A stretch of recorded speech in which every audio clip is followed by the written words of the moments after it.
नमस्कार दोस्तों, स्वागत है आप सबका एक बार फिर से। चंद्रमा पृथ्वी का एकमात्र प्राकृतिक उपग्रह है। आज ये भूभाग्य दृष्टि से पृथ्वी की तरह सक्रिय तो नहीं है, लेकिन ऐसा हमेशा नहीं था। इस पिंड की सतह पर दिखने वाले सैकड़ों धब्बे इस बात का संकेत देते हैं कि कभी यहाँ पर बहुत सारे ज्वालामुखी उत्सर्जित हुए थे। लेकिन एक नए अध्ययन ने यह सुझाया है कि इन ज्वालामुखियों की वजह से चंद्रमा पर भारी मात्रा में पानी छोड़ा था, जो आज यहाँ बर्फ की चादर के रूप में मौजूद है।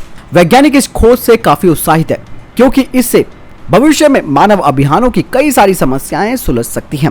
वैज्ञानिकों के मुताबिक ज्वालामुखी उत्सर्जन के कारण पानी इतना ज्यादा निकला था कि आज कई जगहों पर चंद्रमा पर बर्फ की चादर सैकड़ों मीटर मोटी है।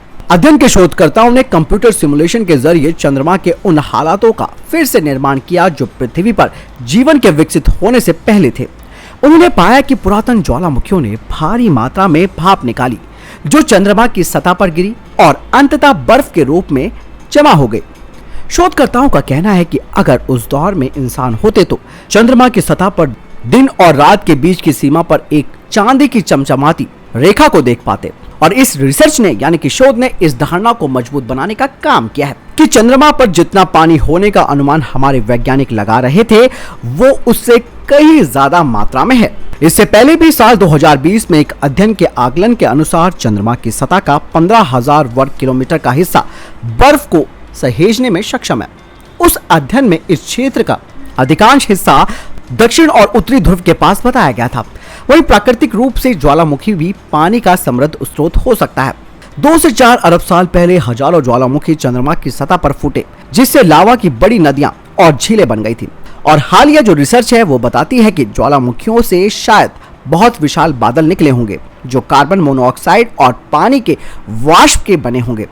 इन बादलों ने फिर एक पतला और अस्थायी वायुमंडल बना लिया होगा, जिसके बाद इनका पानी धीरे धीरे सतह पर आ गया होगा और फिर बर्फ बन गया होगा। शोधकर्ताओं ने अरबों साल पुरानी चंद्रमा की सतह का प्रतिमान बनाया। शोधकर्ताओं ने अनुमान लगाया कि चंद्रमा ने औसतन 22,000 साल में एक बड़ा ज्वालामुखी फ्रोस्फोट अनुभव किया होगा। इसके बाद उन्होंने इन विस्फोटों से निकली गैसों के चंद्रमा के चारों ओर घूमने की पड़ताल की, जो समय के साथ बाहर निकल गई होंगी। शोधकर्ताओं ने पाया कि ज्वालामुखी से निकला 41% पानी चंद्रमा पर बर्फ के रूप में जम गया था। इसकी मात्रा करीबन 8 क्वाड्रिलियन रही होगी।